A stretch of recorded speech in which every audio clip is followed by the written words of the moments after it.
Buenos días compañeros, compañeras y profesoras presentes. Hoy les voy a presentar el tema de los antidepresivos tricíclicos en el ramo de toxicología 2021. Quien les habla, Valentina Morales Villarreal. Primero vamos a partir con la ruta de la presentación, donde voy a partir hablando de las generalidades, luego clasificación, etiología, fisiopatología, signos y síntomas, valoración inicial del paciente, exámenes, criterio de ingreso y finalmente el tratamiento. Las generalidades de los antidepresivos tricíclicos es que son muy lipofílicos y se unen significativamente a las proteínas plasmáticas, lo que explica la ineficacia de la diuresis forzada y el uso de técnicas extracorpóreas para su remoción. Producen bloqueo de canales de sodio, bloqueo del flujo de potasio, regulación decreciente de receptores A2, inhibición de la recaptación neuronal de aminas, antagonismo del GABA y antagonismo de acetilcolina sobre receptores muscarínicos. Y finalmente, se metabolizan en el hígado, poseen circulación enterohepática y se eliminan totalmente en 10 días aproximadamente por el riñón. La clasificación de los antidepresivos tricíclicos son en dos grupos. Están los tricíclicos de aminas terciarias, donde está la metriptilina, la clomipramina, la doxepina, imipramina y trimipramina, y los tricíclicos de aminas secundarias, que son la amoxapina, la desipramina, la amaprotilina, la nortriptilina y la protriptilina.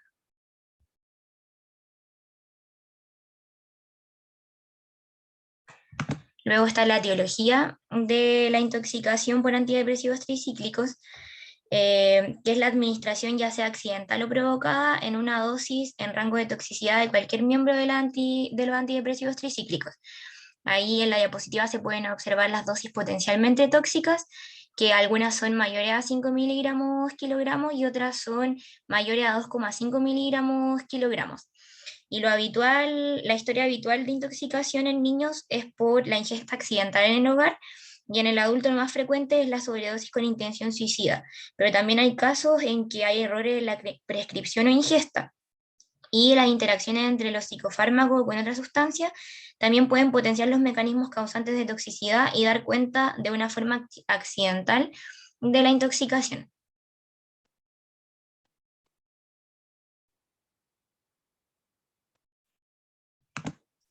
La fisiopatología de cómo actúan los antidepresivos tricíclicos es que inhiben la recaptación presináptica de neurotransmisores como la norepinefrina y serotonina, mecanismo por el cual generan efectos clínicos. En el caso de la intoxicación o sobredosis se generan algunos efectos celulares que pueden producir consecuencias importantes, como efecto de presión en la membrana miocárdica, bloqueo de los canales de potasio prolongando la duración de potenciales de acción, bloqueo en la recaptación de norepinefrina, dopamina y serotonina, antagonismo de los receptores anticolinérgicos muscarínicos, antagonismo de los receptores adrenérgicos alfa-1 periféricos, y también puede haber antagonismo de receptores GABA a nivel central.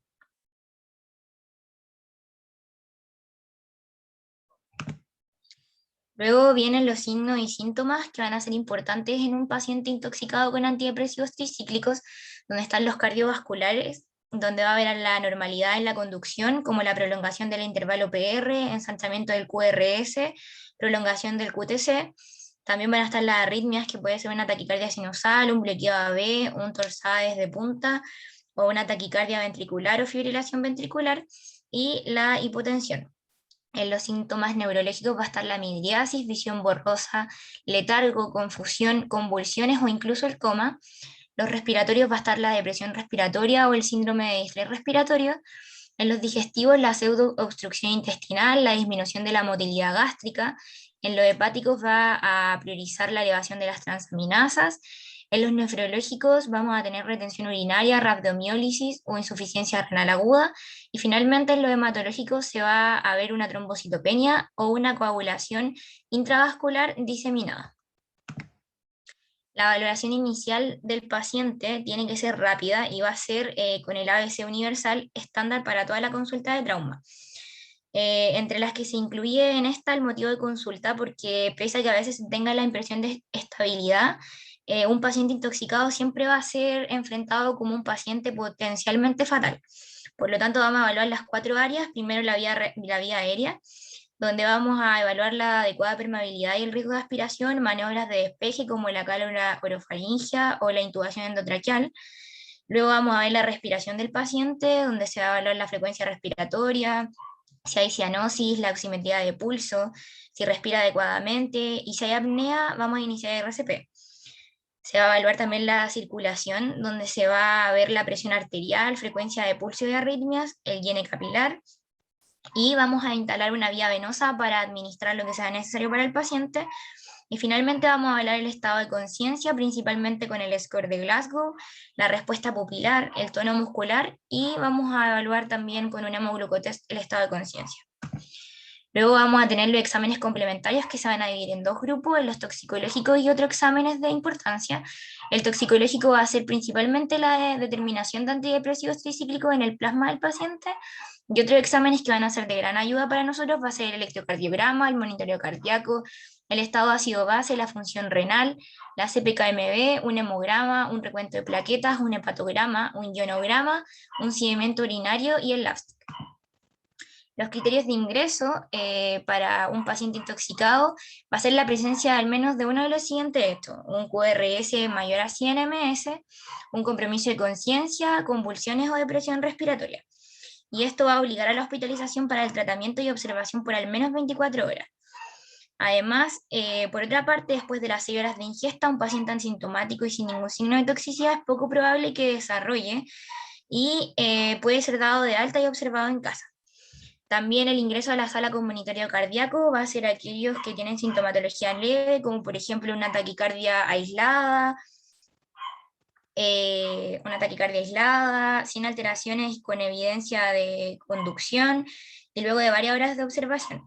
Y el ingreso a la unidad de cuidados intensivos va a ser para pacientes con alteración del estado mental, hipotensión, anormalidad en la conducción cardíaca, presencia de convulsiones y con necesidad ya de intubación.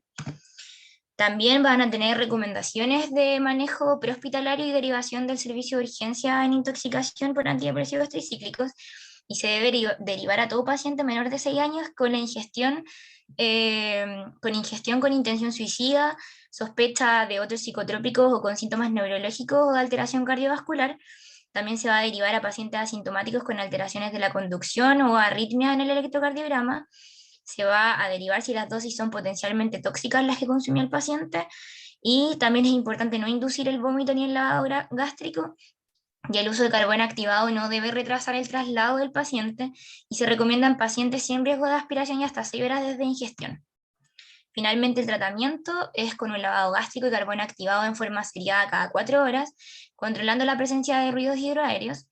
El purgante osmótico va a ser sorbitol 70 o purgante salino, que se utiliza la leche de magnesia. Va a ser importante tener siempre un monitoreo cardiológico, la alcalinización del plasma con bicarbonato de sodio hasta alcanzar un pH de al menos 7,45 en pacientes con arritmia o prolongación del QRS. Van a tener las arritmias ventriculares, una alcalinización con bicarbonato, y si no se revierte hay que usar lidocaína. En las arritmias supraventriculares usar propanolol, y en la hipertensión arterial un aporte de fluido y drogas vasopresoras como la dopamina. Y finalmente en las convulsiones usar diazepam. También es importante recalcar que está contraindicado el flumazenil en el tratamiento de la intoxicación con antidepresivos tricíclicos por el riesgo de producir convulsiones. Muchas gracias por su atención, espero que haya sido de su agrado mi presentación. Quedo atenta a sus comentarios o a sus dudas, y aquí están las referencias bibliográficas.